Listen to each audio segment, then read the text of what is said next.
And we're playing as Noli. Understandings of where the future of this franchise is going totally flipped on its head. And I intend to theorize about all of it in a 3-part series across the next month or so, focusing on the 3 main characters from this game. The newcomer Edward Murray and his family, the big bad mimic, and of course, brilliant action. All of that will then be followed up with a bunch of other theorists to discuss the game, our differing theories, and generally talking about the franchise that we've been doing for so long. Thanks for that TV right now, so make sure you subscribe so that when I do announce it, you know, make sure you can visit all the crazy theories leading up to it, because believe me, there are some real bombshells in this game. But now, let's start. We jump into the game. Working for the wonderful, as always, Fazbear Entertainment. Our name is Arnold, and we've just gotten off of a 36-hour shift, only to be called in for one last job to help recover some Fazbear assets from one of their contractors, Edwin Murray. Begrudgingly, we head to Murray's Costume Manor, only to discover the asset is a set of Wilfred books.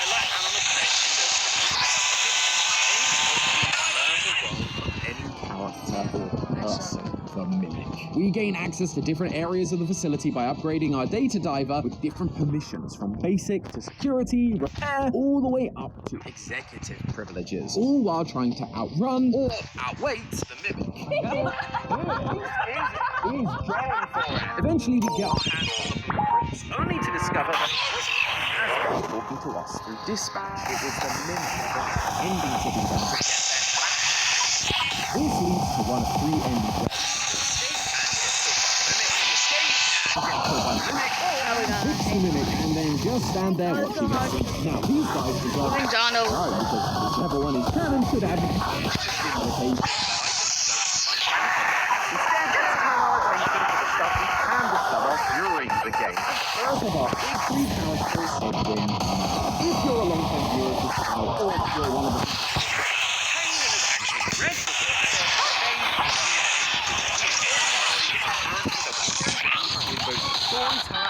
they're alive. Brought out by Fazbear. His son tragically died. Because the mimic son used the thing out, teaching it how. However, when the secret of the mimic's creative director Evan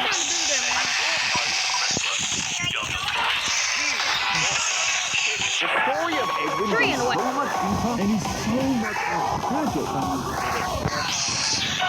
as Arnold explores Murray's office, you can find studio recordings and mailboxes that give us the real story. It was originally owned by Ed. We will call Murray works for Edwin. I guess. But Edwin test out his new voice recorder creation, he seeks out one of the new employees.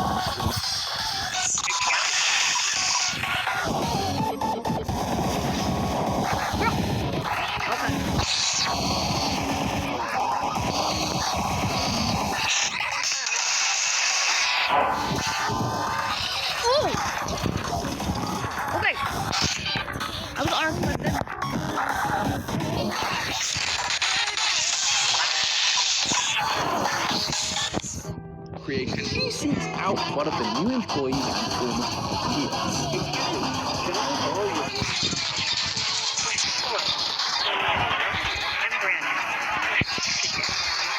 Murray Sr. then passes away and leaves the whole thing to Edwin, who rebrands everything to bring his wacky life. Maybe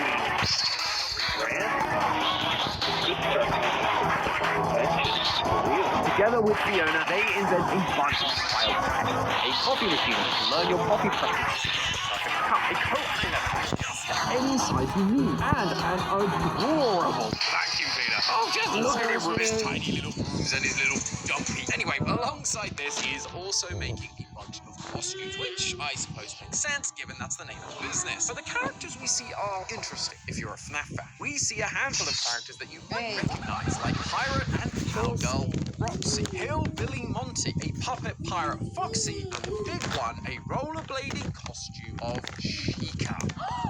That's freaking Chica. Chica. Let's party. She really was the first, wasn't she? But besides Chica, who Edwin and Fiona were specifically hired to make for a client, Chica's Party World, yes, that Chica's Party World, all of these other characters were rentable or purchasable from Murray's Costume Manor, meaning Edwin owned these characters. They weren't originally Fazbear's. However, Fazbear was around as another one of Edwin's clients, taking interest in his technological genius, even to the point where Edwin refers to Henry as simply Hen in the audio logs, presumably because they have a level of familiarity and friendship thanks to their shared technological creativity. I got the chain. 007.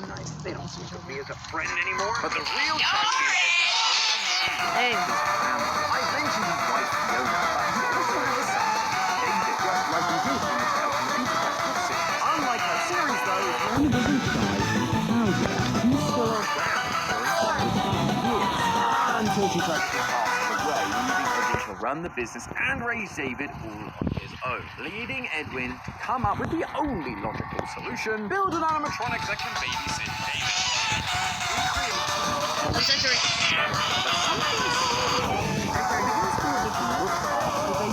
Mimic Edwin's dead wife, Fiona. The family is back together again.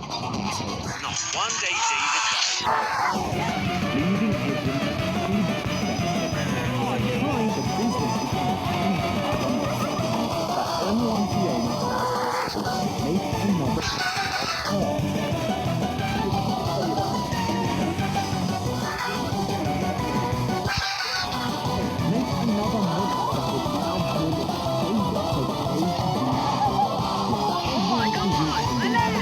Eventually, he gives in. He takes M1 out of the endoskeleton, Yeah, copies it's the been a while program, and since I creates uploaded. Man, what are M2, you? putting the new program into the endoskeleton. And it works. M2 begins acting like David, but it's too much for Edwin to handle, and he starts beating the animatronic, breaking its legs, and teaching it the valuable And there goes lesson his of violence dispenser. that Arnold now gets to experience firsthand. With that failure under his belt and the business still struggling, Edwin locks himself away.